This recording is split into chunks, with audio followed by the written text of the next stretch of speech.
Hi friends, Rajarajeshwari గణపతికి జరిగిన 4వ రోజు పూజ అండి ఇది. ఇక్కడ వినాయకుడు చాలా బాగున్నారు కదా. దేవుడి అలంకరణ కానీ, ఆ పూలదండ కానీ, పూజ కానీ అంతా బాగుంది కదా. మీరు ఈ వీడియో చూస్తూ ఉండండి. ఆలోపు నేను గణపయ్య చందమామ స్టోరీ ఒకటి చెప్తాను. ప్రతి సంవత్సరము గణపయ్య లడ్డూలు మనం చేసి పెడుతూ ఉంటాము. గణపయ్య తింటూ ఉంటాడు. గణపయ్య తిని తిని బాగా వినాయకుడు దేహం చాలా బరువెక్కిపోతుంది. తర్వాతకి వినాయకుడు మూషికాన్ని పిలిచి, మూషిక ఇక మనం వెళ్దాం పదా అని అంటాడు. అలా మూషికం పైకి ఎక్కుతాడు. స్లోగా అలా వెళ్తూ ఉన్నప్పుడు సడన్ గా మూషికం వల్ల వినాయకుడు కింద పడిపోతాడు. అలా కింద పడిపోయినప్పుడు మూషికం క్షమించు స్వామి అని చెప్తుంది. అప్పుడు వినాయకుడు పర్వాలేదు మూషిక అనేసి అంటాడు. అప్పుడే చంద్రుడు చూస్తాడు. భలే భలే పడిపోయావు అని పగలబడి మరీ నవ్వుతాడు చంద్రుడు. నువ్వు నవ్వు ఆపు చంద్ర అని గణపయ్య అంటాడు చంద్రుడిని. సో గణపయ్యకు కోపం వచ్చి, నీకు ఎంత ధైర్యం ఉంటే నన్ను చూసి నవ్వుతావు, నీ నవ్వు ఆపుతావా లేదా ఇప్పుడు అని మళ్ళీ అంటాడు. గణపయ్య అలా చెప్పినా గానీ చంద్రుడు మళ్ళీ నవ్వుతాడు. అలా నవ్వడం వల్ల తన ఆయుధాన్ని కోపంతో తీసి అలా చంద్రుడిపై విసురుతాడు. ఆయుధము చంద్రుడికి గుచ్చుకొని చంద్రుని యొక్క కాంతి స్లోగా మెల్లిగా తగ్గిపోతూ ఉంటుంది. చంద్రుడు కంగారు పడిపోతాడు. ఫుల్గా కంగారు పడిపోయి, నా ప్రకాశ కాంతి అంతా పోతుంది, దేవతలారా కాపాడండి, దేవతలారా కాపాడండి అని ప్రార్థిస్తుంటాడు. దేవతలందరూ చంద్రుని తేజస్సు కోల్పోవడం గురించి చర్చించుకోవడం మొదలు పెడతారు. వారు వినాయకుడికి చంద్రుడికి మధ్య జరిగిందని తెలుసుకున్నారు. అప్పుడు బ్రహ్మ ఈ చంద్రుడు వినాయకుడిని అవమానించినట్టున్నాడు, పదండి మనం వినాయకుడిని శాంతింపజేద్దాం అని అంటాడు. దేవతలందరూ వినాయకుడి దగ్గరికి బయలుదేరారు. వినాయకుడు చంద్రుణ్ణి క్షమించు, అతని తేజస్సును అతనికి తిరిగి ప్రసాదించు, లేదంటే అనర్థం జరుగుతుంది, ఇప్పుడు నవ్వమనండి అని ఆ చంద్రుణ్ణి అనేసి గణపయ్య అంటాడు. గణపయ్య అలా అనకు నువ్వు, గణపతికి కోపం ఎంతోసేపు ఉండదు, ఆయన శీఘ్రమే శాంతిస్తాడు అని అంటాడు. బ్రహ్మ కొద్దిసేపు ఆగి తిరిగి, బ్రహ్మ గణేశ చంద్రుణ్ణి తిరిగి ప్రకాశింప చెయ్యి, ఈ విశ్వం కోసం చంద్రుడి ప్రకాశం చాలా అవసరం అనేసి చెప్తాడు. సో సరే, నేను మీ మాటకు విలువ ఇస్తున్నాను, కానీ ఈ విషయాన్ని జీవితాంతం గుర్తు పెట్టుకోవాలి చంద్రుడు. అందుకే చంద్రుడు ఎప్పుడు పూర్తిగా ప్రకాశించలేడు. చంద్రుడి వెలుగు ఆకారము రోజు రోజుకు మారిపోతూ ఉంటుంది. రోజు రోజుకి కొద్ది కొద్దిగా అతని పూర్తి రూపంలోకి తిరిగి వస్తుంది. ఈ రూపము ఒక రోజు నుండి కొద్ది కొద్దిగా చీకటయ్యి పూర్తిగా చీకటిగా మారుతుంది. నెలలో కేవలం ఒక రోజు మాత్రమే పూర్తి తేజస్సుతో ఉంటాడు. గణేశ, నువ్వు అన్నట్టే జరుగుతుంది అనేసి బ్రహ్మ అంటాడు. నా శాపం ఇంకా పూర్తవ్వలేదు బ్రహ్మ. చంద్రుడికి అతని అందం వల్ల చాలా గర్వం తలకెక్కింది. అందుకే వినాయక చవితి నాడు ఎవరైతే చంద్రుణ్ణి చూస్తారో వాళ్ళు నీలాపనింద పాలు అవుతూ ఉంటారు. వారు చెయ్యని తప్పులకు కూడా నిందించబడతారు. పాపం చంద్రుడు చిన్న వెటకారం వలన ఎంత పెద్ద సమస్యలో ఇరుక్కున్నాడు. అప్పటి నుంచి చంద్రుడు రోజు రోజుకి పెరిగి ఒకరోజు పౌర్ణమి చంద్రుడుగాను, రోజు రోజుకి తగ్గి ఒకరోజు అమావాస్య చంద్రుడుగాను దర్శనమిస్తాడు. అందుకే వినాయకుడు చవితి రోజు ఎవ్వరు చంద్రుడిని చూడరు. ఒకవేళ చూసినా వినాయకుడిని పూజ చేసి గుంజిళ్ళు తీసి అలా చెంప మీద చెంపదెబ్బలు వేసుకొని తప్పైపోయిందని ఈ తర్వాతకి అక్షంతలు తలపై చల్లుకొని క్షమాపణ కోరుకోవాలి. అప్పుడు వినాయకుడు శాంతిస్తాడు. సో మనకు నీలాపన నిందలు అనేది తగలకుండా ఉంటాయి. అదే స్టోరీ బాగుంది కదా. ఓల్డ్ స్టోరీయే కానీ బాగుంటుంది కదా పిల్లలకి. సాంగ్ బదులు ఇది బెటర్ అనేసి నేను ఇలా చిన్న స్టోరీ చెప్పాను. ఇంకొక స్టోరీ కూడా చెప్తాను. గణపయ్య మిఠాయిలు. సో గణపయ్యకి మిఠాయిలు అంటే ఎంత ఇష్టమో మీకు తెలుసు కదా. ఉమ్, అందరికీ తెలుసు ఆయన ఫుల్గా లడ్డూలు కుమ్మేస్తాడని.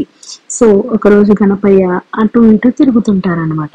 సో అబ్బా ఈ రోజు నాకైతే ఏదైనా తినాలనిపిస్తుంది, అసలు పాయసం బాగా తినాలనిపిస్తుంది, నాకు కావాలనుకుంటే పాయసం అలా చిటికేసి చిటికెలో సృష్టించుకోగలను. కానీ నాకు అలా ఇష్టం లేదు, నాకేం కావాలో మీరే చూడండి అని అక్కడ నుండి మాయమై ఒక బాలుడుగా మారిపోతాడు గణపయ్య. అలా మారిపోయిన చిన్న పిల్లగాడుగా మారి అలా భూమి మీద ఒక ఊరి వైపుకు ప్రయాణం అయ్యాడు గణపయ్య. సో ఆయనతో పాటు కొంచెం పాలు, బెల్లము, బియ్యము తీసుకుని వెళ్తాడు. సో గణపయ్య ఒక అలా ఆ రోడ్డు మీద ఆ గల్లీలో అలా వెళ్తూ ఉంటే ఒక పెద్ద ఇంటిని చూసి ఆగుతాడు. అబ్బా ఎంత బాగుంది ఈ ఇల్లు, ఈ ఇంట్లో వాళ్ళని అడిగి చూద్దాం అనేసి ఆ ఇంటి వాళ్ళని, చాలా ధనికులై ఉంటారు అనుకొని ఆ ఇంటి తలుపు తట్టాడు. దయచేసి నాకు కొంచెం పాయసం చేసి ఇవ్వగలరా అని అడుగుతాడు.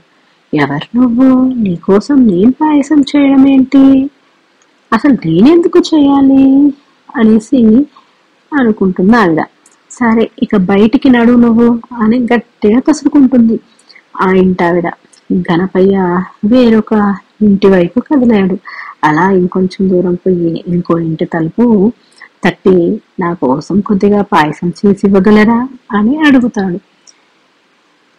ఎవరు నువ్వు, మారు మాట్లాడకుండా ఇక్కడి నుంచి వెళ్ళిపో అనేసి కసురుకుంటుంది ఆవిడ. పెద్ద పెద్ద ఇళ్లలో వాళ్ళందరూ గణపయ్యను కసురుకొని పొమ్మంటున్నారు. అప్పుడు గణపయ్య ఒక చిన్న ఇంటికి వెళ్ళి తలుపు తట్టాడు. ఆ లోపల నుంచి ఒక బామ్మగారు వచ్చి తలుపు తీశారు. బామ్మ, నా కోసం మీరు పాయసం చేసి ఇవ్వగలరా అని అడుగుతాడు బాబు. ఉండు బాబు, గిన్నె తెస్తాను అనేసి అని అంటున్నా బామ్మ. ఇందా ఈ సామాన్లన్నీ గిన్నెలో వేయి బాబు అనేసి అంటుంది బామ్మగారు. గణపయ్య ఆ వస్తువులన్నీ ఒక్కొక్కటిగా తీసి అన్ని గిన్నెలో వేస్తాడు. అప్పుడు బామ్మ పొయ్యి మీద పెట్టి పాయసము వండసాగింది. గణపయ్యకు చాలా బాగా ఇష్టం ఆ పాయసం అంటే. సో బామ్మ నాకు ఎక్కువ పాయసం కావాలి, చిన్న గిన్నెలో పాయసము పెద్ద గిన్నెలోకి పోయి బామ్మ అప్పుడు ఎక్కువ పాయసం అవుతుంది బామ్మ అనేసి అని అంటాడు. నువ్వు ఎంత అమాయకుడివి బాబు, పెద్ద గిన్నెలో పాయసం వేస్తే ఎలా పెరుగుతుంది అనేసి అంటుంది. ముందు నువ్వు వెయ్యి బామ్మ, వెయ్యి, అది పెరుగుతుంది అనేసి అంటాడు గణపయ్య. ఆ అమాయకత్వానికి, ఆ బాలుడి అమాయకత్వానికి ముచ్చటపడి బామ్మ నవ్వుకొని గిన్నెలో వేస్తుంది. పెద్ద గిన్నె, చిన్న గిన్నెలో ఉన్న పాయసాన్ని పెద్ద గిన్నెలోకి వేస్తుంది. అలా కలుపుతూ ఉండగా ఒక్కసారిగా స్లోగా అలా పాయసం పెరుగుతూ ఉంటుంది. ఆ గిన్నె ఎంత పెద్దగా ఉందో దాని నిండా పాయసం అవుతుంది. ఆ బామ్మ అవాక్కైపోతుంది. అదేంటి ఆశ్చర్యం, అసలు ఇదేంటి ఇంత కొంచెం పాయసము ఇంత ఎక్కువ అయింది ఏంటి అనేసి. అది ఉడుకుతుంటే ఆ వాసనకి, ఆ ఆ మధురమైన వాసన, అసలు ఆ బామ్మగారు తినాలని అనుకుంటుంది. ఆ బాబు రాకముందుకే కొంచెం దేవుడికి నైవేద్యం పెట్టేసి తిన్నామనేసి ఆ గణపతికి పెట్టి గణపతిని స్మరించుకొని ప్రసాదం తింటుంది. అలా ప్రసాదం తిన్నాక ఇంకొంచెం తినాలనిపిస్తుంది, పాయసం బాగుంది అనేసి ఇంకో కప్పులో కూడా మళ్ళీ పెట్టుకొని మళ్ళీ తింటుంది. అలా తిన్నాక అప్పుడే బాలుడు వస్తాడు. బాబు, నువ్వు కూడా ప్రసాదం తిందుదా అనేసి పిలుస్తుంది. బామ్మ, నేను తినేసాను కదా 2 కప్పులు, నాకు చాలా బాగుంది, నాకు నచ్చింది పాయసం అనేసి అని అంటాడు. నువ్వు ఎప్పుడు తిన్నావు బాబు, ఇప్పుడే కదా వచ్చింది అనేసి బామ్మ అడుగుతుంది. ఇప్పుడేగా బామ్మ నాకు నువ్వు పెట్టావు 2 కప్పులు నైవేద్యము అనేసి అని అంటాడు. అప్పుడు అర్థమవుతుంది బామ్మకి, ఓహో నేను దేవుడికి పెట్టిన నైవేద్యం ఈ బాబుకేనా, ఈ బాబు బాలగణపయ్యనా అనేసి అని అనుకుంటుంది. ఆ లోపు భగవంతుడు ఇంట్లో ప్రకాశవంతమైన ఒక కాంతిని, వెలుగును సృష్టించి తను ఆ బామ్మకి బంగారాన్ని, ఆరోగ్యాన్ని, నడుము నొప్పులని, కాళ్ళ నొప్పులని అన్నిటిని పోగొట్టి ఒక సకల అష్ట ఐశ్వర్యాలను ఇచ్చేసి ఆయన వెళ్ళిపోతాడు, మాయమైపోతాడు. సో ఆ బామ్మగారు చాలా హ్యాపీగా సంతోషంగా ఉంటారు. సో బాగుంది కదా, ఈ స్టోరీ కూడా చాలా చిన్నగా సింపుల్ గా బాగుంది కదా. హాయ్ ఫ్రెండ్స్, మీకు ఈ 5 ఇలాంటి ఫ్రెండ్స్ ఉన్నారా లేదా అనేది కామెంట్ చేయండి. లేకుంటే అలాంటి 5 ఫ్రెండ్స్ ని మీరు సృష్టించుకోండి.